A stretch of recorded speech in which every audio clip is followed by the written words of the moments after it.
ఒరే జగన్, ఎందుకు డల్లుగా ఉన్నావు? చూసావా, ఫోన్ల మీద ఫోన్లు చేస్తున్నారు. ఏం చెప్పమంటావు? ఛ, సిబిఐ రైడ్ చేసేదాకా తెచ్చుకున్నావు. ఏమి పోయినా చెప్పవే వాడికి, చెప్పవే. ఏంటి వాడి అజాగ్రత్త? ఇలా సిబిఐ వాళ్ళు నా జీవితకాలంలో ఎప్పుడైనా నా మీద దాడి చేశారా? అంత దమ్ముందా ఎవడికైనా? వాడి విషయంలో జరిగింది అన్ని కంపెనీల మీద దాడి. జగన్, ఇప్పటికైనా అర్థం చేసుకో. నీకేం కావాలో నీకు తెలీదు. వాడికి ఏం కావాలో నిజంగా మీకు తెలుసా? తెలియకుండానే వాడిని నేను పెంచానా? అవును. ఏంటి? తిట్టేస్తా మిమ్మల్ని. మీరు వీడికి 100 మంది ఎమ్మెల్యేలని ఇవ్వలేకపోయారు. అసలు వీడు చేసిన తప్పేంటి? డబ్బు సంపాదించకుండా ఏ సీఎం కొడుకైనా బామ్మర్దైనా ఉంటారా? ఉండరు. వాళ్ళేమైనా అన్నా హాజరేలా? అసలు వీడెంత తిన్నాడో, ఏం చెయ్యాలని అనుకున్నాడో మీకు తెలుసా? 40 మంది ఎమ్మెల్యేలు వీడితో వస్తారని అనుకున్నాం. కేవలం 20 మందే వచ్చారు. ఎందుకండి అలాంటి వాళ్ళకి టికెట్ ఇచ్చారు? ఢిల్లీతో పెట్టుకోవద్దురా అని చెప్పానా లేదా? వింటే ఇక్కడి దాకా వచ్చేది కాదు కదా. నీకు తెలీదు.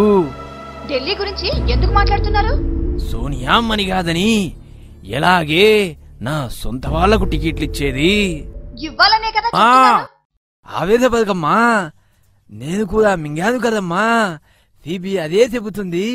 నీ ఫ్యూచర్ గురించి నేను మాట్లాడట్లేదు, నా కొడుకు ఫ్యూచర్ గురించి మాట్లాడుతున్నాను.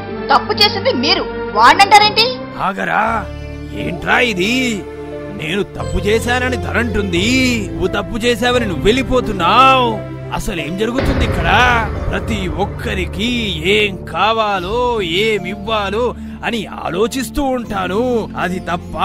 ఒక తండ్రిగా నా పిల్లలకు ఏమివ్వాలో అని తపన పడుతుంటాను. అది తప్ప?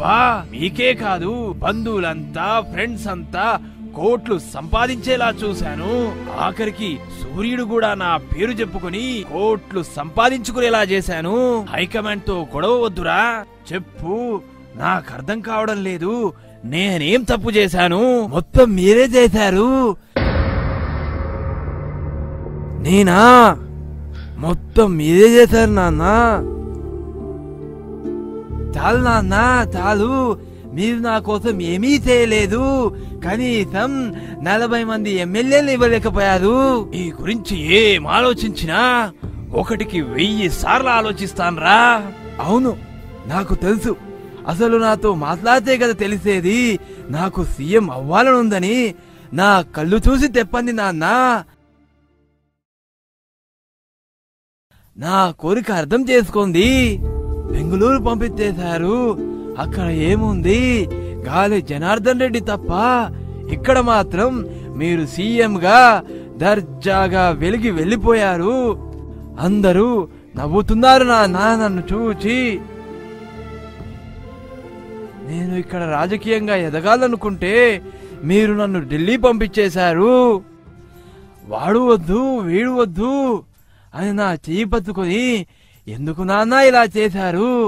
నాకు అవకాశం లేకుండా ఎప్పుడు మీరే సీఎంగా ఉంటానంతే. ఇక నేనెందుకు నాన్న? నన్ను రాజకీయంగా పైకు తెమ్మని మీకు చెప్పి చెప్పి నా గొంతు పోయింది నాన్న. వద్దు నాన్న, మీ వల్ల చాలా లాస్ అయ్యింది నాన్న. ఆ విషయం అమ్మకి తెలుసు. సీఎం అవుదామని కష్టపడి ఎమ్మెల్యేలందరినీ కూడగట్టుకున్నాను.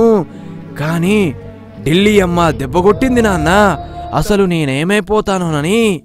ఆ కొండా సురేఖకు, అంబటి రాంబాబుకి తెలుసు నాన్న. ఈ రాష్ట్రం నాలాంటి ఒక మంచి సీఎంని కోల్పోయింది. ఇప్పుడు సిబిఐ దాడులు అంతా మడాష్. జైలుకు వెళ్ళిపోతా అంతే. నేను ఇలా కావడానికి మీరు నన్ను సీఎం చేయకుండా వెళ్ళిపోవటమే నాన్న. ఈ జీవితానికి మీరు 1,00,000 కోట్లతో పాటు చిప్పకూడు కూడా ఇచ్చారు నాన్న. నాకు చిప్పకూడు పెట్టింది మీరు. మీ పేరుతో పార్టీ పెట్టిన నాకు ఏం దక్కింది నాన్న? చిప్పకూడు అంతే నాన్న. చిప్పకూడు జీవితానికి ఇలాగే ఏడుస్తానన్నా, ఇంతేనా? సారీరా, వచ్చే జన్మలో నిన్ను తప్పకుండా సీఎంని చేస్తాను. అడ్డుకోవడానికి అప్పటిదాకా సోనియమ్మ ఉండదు. Be happy. ప్రస్తుతానికి కొన్నాళ్ళు చిప్పకూడు తిను, తరువాత 1,00,000 కోట్లు ఎలాగూ నీవే. Good luck my dear boy, good luck.